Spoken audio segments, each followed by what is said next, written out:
Greetings and salutations. Unfortunately for you, I'm back with another video. Decided I was going to do one more for the night, revisiting another old topic of mine that I did once upon a time that I thought was pretty good, and it definitely got some engagement once upon a time. Again, my viewer count being higher than what it used to be. Here we go. We're going to be talking about morale and reaction. Now, morale and reaction are mechanics that are they're very much old school, and they were pretty much the norm up until I want to say right around the time of third edition. Not sure. Um, I don't recall third edition ever having morale or reaction rolls. Be that as it may, it's a mechanic that I feel like should come back because it actually adds a little bit of layer to your encounters. In this day and age of like hack and slash, back and forth, fight to the deaths, it can kind of get a little samey, especially if you're somebody that's running a 5e game or whatever, insert whatever modern edition.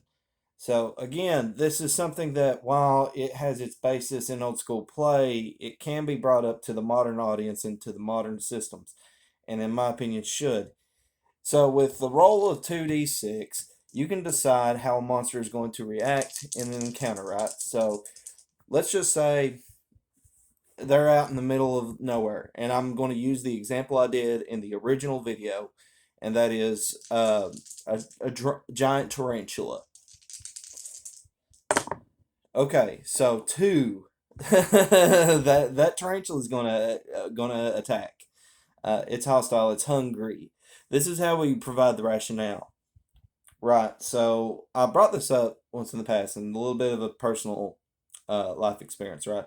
Those of you who didn't know, I had a pet tarantula once upon a time. Her name was Reese Cup. She was an Arizona desert blonde.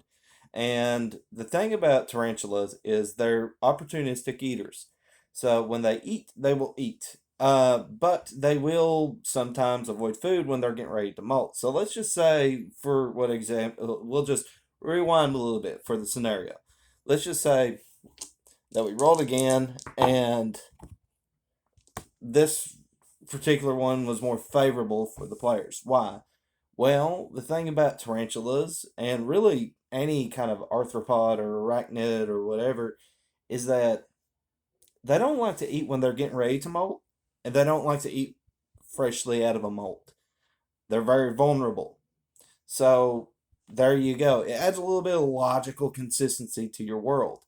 Um, and when you come up with a reaction like that, maybe the players are going through this part of the terrain out in the wilderness, right? And let's set the stage. Let's say that they didn't quite. Okay, so we'll use the first roll of the two, right? Because that one brings about more opportunity. They're out in the wilderness, they're walking along, and they notice that there's a giant burrow kind of over to the side. And there's like a watering hole nearby, and there's this desiccated looking corpse thing. Well, upon further investigation, they see that this is actually the shed exoskeleton of a giant spider.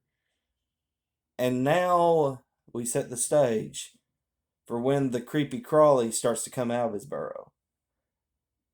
Legs ready, up in the air, like a giant hand. Thwack! Quick. We roll for surprise.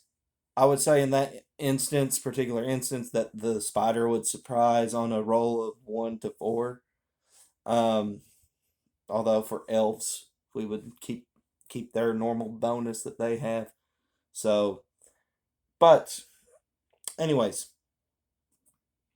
we get to although I would kind of rule a bit. Morale is a little bit more straightforward. Morale really comes into play during combat encounters when the encounter has already gone sideways to the point that swords are drawn, bows are being readied, with arrows taken out of their quivered and notched. Now we've got a combat scenario. The scenario is such Now, with players, and this is something I'd point out because at the time that I made that video, I was unaware that some people had no clue how morale was rolled. They assumed, brand new game masters assumed that morale was something you rolled for the players. That's not the case. The players will always have the opportunity to decide whether to run. The only exception to that is like in the case of a fear spell or something along that nature. But by and large, when it comes to combat, straightforward, non magical, down to earth combat, the players will always have their player agency in determining whether or not a fight is winnable and beneficial for them to go through and follow through to the bitter end, or whether they should cut and run, live to fight another day. A lot of new GMs didn't understand that, and I was unaware at the time that I made that video. You do not roll morale for your player characters. You do not roll reaction for your player characters. The player characters are the avatars of the players, and they are going to react to the situation as they believe that their character would. So when I talk about morale and when I talk about reaction, we're talking about the non-player characters, the monsters, and we're going to use the term monster broadly here because monster is defined, especially in BX style gameplay, as anything that's an NPC, anything that's non-player character. So keep that in mind. So when we get down to the morale, most monsters, with the exception of undead, will not fight to the bitter end. They will cut and run whenever they have found themselves in a situation that they believe is insurmountable and just flat out not winnable. You can, as a GM, decide whether a goblin, for example, and I go back to goblins because they're easy to do. Their particular stat blocks are more geared towards more average style of play that you would expect in a combat encounter. So they're kind of cowardly, but if they get out and they're cornered and now they have to fight, they will, generally speaking, fight up until they normally have numbers and traps on their side. When these things fail, that is when you should roll a reaction. Or whenever, like, when we talk about individuals, let's say the numbers were on their side. But now one of them has taken, like, he's lost more than half of his hit points. And they still have numbers on the side, but what does he care? He's a goblin. He wants to live to fight another day. And so now you roll a reaction about it. So in this case, let's say 3 players going up against 8 goblins. Okay, one goblin is pretty close to dead. Like, it probably getting ready to be a fatal encounter for him. Okay, so for him, he just rolled to where he's going to fight on with his comrades. Now, he dies. They still have, if any of them are still kind of, as long as they're above that 50% threshold, I would say keep going. Unless that goblin happened to be like a warrior, a chieftain, or even a king.